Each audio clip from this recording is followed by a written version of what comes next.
जय जगन्नाथ। सभी उड़ीसा वासियों को, सभी पुरी वासियों को मेरी तरफ से जय जगन्नाथ। बहुत ही बड़े लेवल पर जगन्नाथ स्नान यात्रा होती है वहाँ पर। सबसे पहले बात करेंगे जगन्नाथ जी कौन है। बहुत सारे लोगों को मैंने देखा है कंफ्यूजन है कि जगन्नाथ जी कौन है, उनको यही नहीं पता। लोग सोचते हैं जगन्नाथ जी अरे वो तो महादेव हैं, कई लोग कहते हैं अरे वो तो भगवान श्री कृष्ण हैं। कौन है जगन्नाथ जी?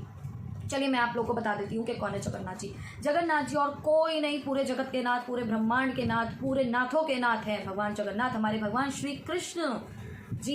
ये महादेव नहीं है, ये देवों के देव महादेव नहीं है। कंफ्यूजन में मत रहो, कंफ्यूज मत हो, कोई ज़रूरत नहीं है। भगवान श्री कृष्ण ही हैं जगन्नाथ जी। देखिए बहुत आसान है कैसे, क्योंकि उनके साथ जो विराजमान है वहाँ पर वो बलदेव जी हैं, बलभद्र, बलराम जी जो उनके भाई हैं, सुभद्रा महारानी जो उनकी सिस्टर हैं, उनकी बहन है, वहाँ पर उनके साथ विराजमान है। तीनों उड़ीसा में पुरी में श्री मंदिर में विराजमान है। ठीक है, अब आपसे कोई पूछे तो बता देना जगन्नाथ जी भगवान श्री कृष्ण है। ठीक है, एक बात कंप्लीट कि जगन्नाथ जी कौन है आपको पता चल गया होगा। दूसरी चीज कि जगन्नाथ जी ऐसे रूप कैसे दे देते हैं दर्शन, ये कैसा रूप है भगवान का? भगवान श्री कृष्ण का ऐसा रूप तो हमने कभी नहीं देखा है ना, ऐसे ही था ना। तो आप लोगों को भी लगता होगा ये कैसा रूप है, ना तो हाथ है भगवान के, ना पैर है भगवान के, ना कान है भगवान के, ये क्या चक्कर है भाई, ये कैसा रूप है? ठीक है, तो मैं आपको बताती हूँ कि हुआ क्या था, भगवान ने ऐसा रूप कैसे धारण करा और ये किसकी वजह से हमें दर्शन मिल रहे हैं ये भी बताऊंगी। तो सबसे पहले हम लोग छोटी सी स्टोरी है, इसको सुनने से पहले भगवान जगन्नाथ जी का प्रणाम मंत्र बोलेंगे। ठीक है, हाथ जोड़ लो सभी और मेरे साथ बोलो, नीलाचल निवासाय नित्याय परमात्मने बलभद्र सुभद्राय जगन्नाथाय ते नमः। तो जगन्नाथ जी के सामने जाएं तो ये प्रणाम मंत्र जरूर बोले। एक मंत्र और है वो बाद में बताऊंगी, भगवान उससे बहुत खुश होते हैं। जिसको नहीं आता ना ये वाला तो प्लीज वो वाला जरूर बोलना, वो भी है। ठीक है, तो मैंने आपको बता दिया जगन्नाथ जी कौन है, उनका प्रणाम मंत्र भी बता दिया। अगर आपके पास जगन्नाथ जी आपके ऑल्टर में आपके घर में नहीं है तो कोई दिक्कत की बात नहीं है, भगवान श्री कृष्ण तो सबके पास होते हैं ऑलमोस्ट। ठीक है, तो आप सभी वहां पर भी बोल सकते हैं। और जिनके पास वो भी नहीं है, जगन्नाथ जी नहीं है, भगवान श्री कृष्ण भी आपके ऑल्टर में नहीं है तो कोई दिक्कत नहीं, भगवान श्री राम होंगे, वो एक ही तो हैं। श्री राम जगन्नाथ जी श्री कृष्ण एक ही तो हैं, कोई दिक्कत नहीं है। हैप्पी बर्थडे है जगन्नाथ जी का। ठीक है, ये कौन सा रूप है भगवान का? देखिए सबसे पहले बताते हैं, कहा जाता है, अब ध्यान देना जो मैं आपको बता रही हूँ। भगवान श्री कृष्ण हम सबको पता है वृंदावन में भगवान बड़े हुए। ठीक है, भगवान का जो चाइल्डहुड है, बचपन है, वो वहाँ पर बीता है ना। और भगवान उसके बाद मथुरा चले गए थे, कंस का वध किया। कंस का वध करने के बाद अपने मम्मी पापा को वहाँ से उनकी जेल से छुड़ाया और उसके बाद कुछ टाइम वहाँ पर भगवान रहे और उसके बाद भगवान द्वारिका शिफ्ट हो गए। जब भगवान द्वारिका शिफ्ट हो गए तो भगवान वहाँ पर क्या बन गए? द्वारिकाधीश, द्वारिका के राजा बन गए। अभी बात समझने वाली ये है कि द्वारिकाधीश जो हैं वो जगन्नाथ जी हैं। ठीक है, द्वारिकाधीश बने थे जगन्नाथ जी। अब कैसे बने थे, आ जाते हैं हम अपनी स्टोरी पे।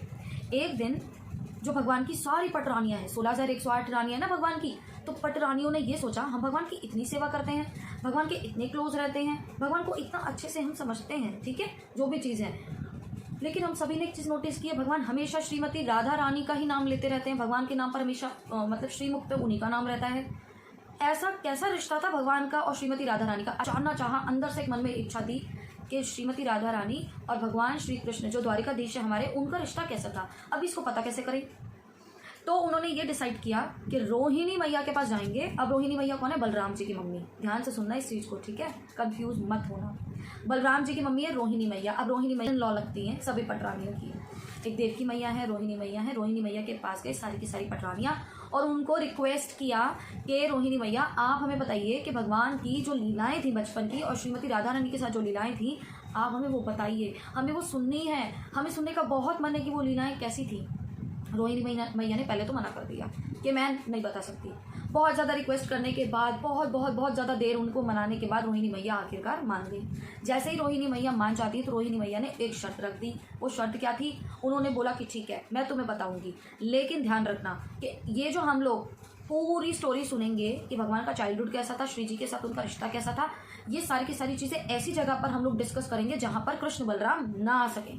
क्योंकि अगर कृष्ण बलराम ने ये सारी लीला वापस से अपने बचपन की सुन ली तो ध्यान रखना कृष्ण बलराम वापस भाग जाएंगे वृंदावन और फिर कभी नहीं आएंगे, उन्हें याद आ जाएगी वहाँ की। तो सबकी सब पटरानियाँ परेशान हो गई। उन्होंने कहा चलो ठीक है हम आपकी बात मानते हैं। उन्होंने एक बहुत दूर गुफा में पूरा अरेंजमेंट किया कि यहाँ पर बैठ के हम लोग कथा सुनेंगे, ठीक है, पूरी स्टोरी सुनेंगे। अभी वहाँ पर वो उस गुफा में पहुँच जाते हैं तो उन्होंने सोचा कि यहाँ पर कृष्ण बलराम ना आ जाए, क्या करें? द्वारिकाधीश यहाँ पर आ गए तो, बलराम जी आ गए तो सारी पटरानियों ने क्या करा, मिल के जो सुभद्रा महारानी है, भगवान की सिस्टर है, बहन है, जो आज भी पुरी में जगन्नाथपुरी में भगवान के साथ विराजमान है, दर्शन देती हैं, वो सुभद्रा महारानी जिनको नहीं पता ना, एक चीज़ और बता रही हूँ, अर्जुन जी की वाइफ है, ठीक है। अब ध्यान रखना, जो महाभारत में अर्जुन जी है ना, 5 पांडव में अर्जुन जी की पर्सनल अपनी वाइफ है सुभद्रा महारानी, और अभिमन्यु जी उनके बेटे हैं। बहुत सारे लोगों को नहीं पता होगा तो ऐसे बता दिया मैंने। अब उन्होंने क्या करा, सुभद्रा महारानी जो श्री कृष्ण की सिस्टर हैं, उनको गेट कीपर बना दिया गुफा के बाहर कि तुम ध्यान रखो कि वहाँ पर द्वारिकाधीश और बलराम जी नहीं आने चाहिए। उन्होंने कहा ठीक है। अब वहाँ पर वो गेट कीपर बन के खड़ी हो गई। अंदर कथा स्टार्ट हो गई। रोहिणी मैया ने सारा कुछ बताना शुरू कर दिया। जैसे जैसे रोहिणी मैया कथा में आगे बढ़ रही थी, रानियों को बड़ा आनंद आ रहा था, बहुत खुश हो रही थी, बहुत आनंद आ रहा था, क्योंकि ये तो चीज़ जानना चाहती थी। और भगवान की लीलाओं में किसको आनंद नहीं आता, उससे ज़्यादा आनंद तो मैं कहती हूँ पूरी दुनिया में कहीं नहीं मिलने वाला आपको, है ना। तो वहाँ पर वो बहुत मज़े से, बहुत आनंद से उसको सुन रहे थे। अच्छा, बाहर क्या था, बाहर गेट कीपर बनके सुभद्रा महारानी खड़ी हुई थी। अभी सुभद्रा महारानी तक भी वो स्टोरी की आवाज़ें ना बाहर आ रही थी, कथा की जो कथा अंदर चल रही थी उसकी आवाज़ बाहर आ रही थी। अभी सुभद्रा महारानी भी उन कथाओं में बहुत डीपली अंदर चलती चली गई, भूल गई कि गेट कीपर हैं वो, उनको भूल गई कि ड्यूटी मिली है कोई कि आप गेट कीपर बन के यहाँ पर खड़े होगे, आप ध्यान रखोगे यहाँ पर द्वारिकाधीश और बलराम जी नहीं आने चाहिए। बस वो भी, उनका बचपन भी तो था ना, वो अपने बचपन में भी खो गई कि हाँ क्या क्या लीलाएं होती थी, कैसे हम खेलते थे, कैसे हम बड़े हुए, सब कुछ भगवान श्री कृष्ण की लीलाएं सब में वो खो गई। अभी उन्होंने क्या किया, वो वहाँ पर ऐसा हो गया ना कि उनको कुछ नहीं पता चला कि मेरे को गेट कीपर बनाया था। इतने में वहाँ पर कौन आ जाते हैं, बोलो कृष्ण कन्हैया लाल की जय, भगवान द्वारिकाधीश प्रकट हो गए, वहाँ पर आ गए, बलराम जी आ गए, वहाँ पर बलदाऊ भैया की जय हो, दोनों के दोनों वहाँ पर आकर के प्रकट हो गए, वहाँ पर खड़े हो गए। अभी दोनों ने देखा सुभद्रा महारानी को, अरे ये तो अपने होश में ही नहीं है, कहीं डूबी हुई है, मतलब डूब रही हैं वो किसी चीज़ में, किसी चिंतन में लगी हुई हैं। देखते हैं, सुनते हैं ध्यान से, तो कोई कथा का स्वर आ रहा है बाहर, बहुत सुंदर सी स्टोरी चल रही है, और ध्यान से सुनते हैं तो पता चलता है कि उन्हीं की चाइल्डहुड चल रहा है पूरा स्टोरी अंदर, है ना। वो अपने चाइल्डहुड की स्टोरी को सुनकर इतने खुश हो गए कि वो भूल गए कि वो यहाँ पर खड़े हैं, उनके दिमाग से सब कुछ आउट कि वो यहाँ पर क्यों आए थे, कैसे आए थे, और वहाँ पर वो खड़े होकर अपनी ही कथाओं का आनंद लेने लग गए बड़े मज़े से। अभी होता क्या है, अब सुनना कि कैसे भगवान का ये वाला रूप प्रकट हुआ है। जब भगवान अपनी ही कथाओं में इतने ज़्यादा लीन थे, उसी का आनंद ले रहे थे, तो इतनी प्यारी प्यारी कथा चल रही थी रोहिणी मैया के थ्रू, वो बता रही थी कि भगवान मेल्ट होने शुरू हो गए। ध्यान देना, भगवान का शरीर मेल्ट होना शुरू हो गया, हाथ मेल्ट हो गए, पैर मेल्ट हो गए, पेट आधा मेल्ट हो गया, कान मेल्ट हो गए, रूप पता नहीं कैसा अलग सा बन गया। और बलराम जी के साथ भी ऐसा था। सुभद्रा महारानी तो पूरी की पूरी मेल्ट हो गई, उनके तो ना थोड़े से हाथ भी बचे हैं, ना पैर बचे हैं, ना कान, तो बिल्कुल भी सब कुछ भी नहीं है उनका। तो भगवान का तो फिर भी थोड़ा थोड़ा है, भगवान ऐसे खड़े हैं, देखो ऐसे, ठीक है। उड़ीसा में ना भगवान जाओ तो जगन्नाथ जी ऐसे खड़े हैं, बलराम जी भी ऐसे खड़े। अभी ऐसा करके उनको कुछ तो थोड़ा बहुत आता है, थोड़ा बहुत हल्का फुल्का तो है, लेकिन सुभद्रा महारानी तो बहुत ज़्यादा, वो तो पहले से खड़ी थी ना, वो तो पहले से ही पूरा डीपली अंदर जा चुकी थी कथाओं के अंदर, तो वो पूरी की पूरी मेल्ट है। उनका तो बस थोड़ा सा पेट है और फेस है, तो बाकी उनके ना पूरे हाथ गायब है, पूरे पैर गायब है। तो भगवान तीनों का ना, जगन्नाथ जी मतलब द्वारिकाधीश जी, बलराम जी और ये सुभद्रा महारानी, इन तीनों का ये जो दर्शन है, नारद जी वहाँ से गुजर रहे थे। अब नारद जी को ना किसी भी लोक में जाने के लिए ना किसी से परमिशन लेने की ज़रूरत नहीं पड़ती, उन्हें सभी लोकों में जाने के लिए खुली परमिशन है, आप कहीं भी जा सकते हो, किसी भी जगह, ठीक है। वो वैकुंठ से लेकर के यमराज जी के पास इधर उधर सारे लोकों में जा सकते हैं, जितने लोग हैं 14 लोग बताए जाते हैं, ऊपर नीचे सब जगह को मिला करके उनको सब में परमिशन है कि आप जहाँ मर्जी जाओ। तो वहाँ से नारद जी निकल रहे थे, नारद जी ने देखा, अरे ये क्या हो गया भगवान को। नारद जी वहाँ पर तुरंत पहुँच गए, प्रकट हो गए, और भगवान का ये रूप देख के भगवान की स्तुति की, भगवान की वंदना की, हाथ जोड़े और भगवान को पुकारा, बहुत ज़्यादा डीपली भगवान को पुकारते हैं, बुलाते हैं, प्रणाम करते हैं, दंडवत हो जाते हैं, और भगवान अपने होश में आते हैं, वापस से ठीक हो जाते हैं। और नारद जी ने कहा, प्रभु ये कैसा रूप था आपका, जो मैंने कभी नहीं देखा, ना मैंने कभी सुना, इतना अद्भुत, इतना सुंदर रूप। प्रभु ये जो रूप है आपका, जो मैंने आज दर्शन करे हैं, मैं चाहता हूँ पूरी मानव जाति, सारे देव जितने भी पूरी सृष्टि में देवी देवता हैं, जो भी मानव जाति है, सभी इसके दर्शन करें। इतना सुंदर रूप, आपके दर्शन सभी को मिलने चाहिए। जगन्नाथ जी ने उनको आशीर्वाद दिया और बोला, तुमने ये जो वरदान मांगा है, ये पूरा ज़रूर होगा। तो ये जो भगवान के आज दर्शन होते हैं हमें जगन्नाथपुरी में, ये वही दर्शन है जो भगवान ने नारद जी को वहाँ पर दर्शन दिए थे। सारा की सारा जो श्रेय जाता है वो नारद जी को जाता है, जिनकी वजह से आज जगन्नाथ जी के हमें ऐसे दर्शन द्वारिकाधीश के मिल रहे हैं। बोलिए नारद जी महाराज की जय हो, ठीक है। तो नारद जी की वजह से ही हमें जगन्नाथ जी के, बलराम जी के और सुभद्रा महारानी के ऐसे दर्शन देखने को मिल रहे हैं। अगर वो वहाँ पर ना आते, सोचिए उस टाइम वो वहाँ पर ना आते और वो ऐसा दर्शन ना करते और भगवान से ये वाला जो वरदान है ना मांगते हम सबके लिए, तो हम सब ऐसे भगवान के इतने अद्भुत इतने सुंदर दर्शन कभी ना कर पाते।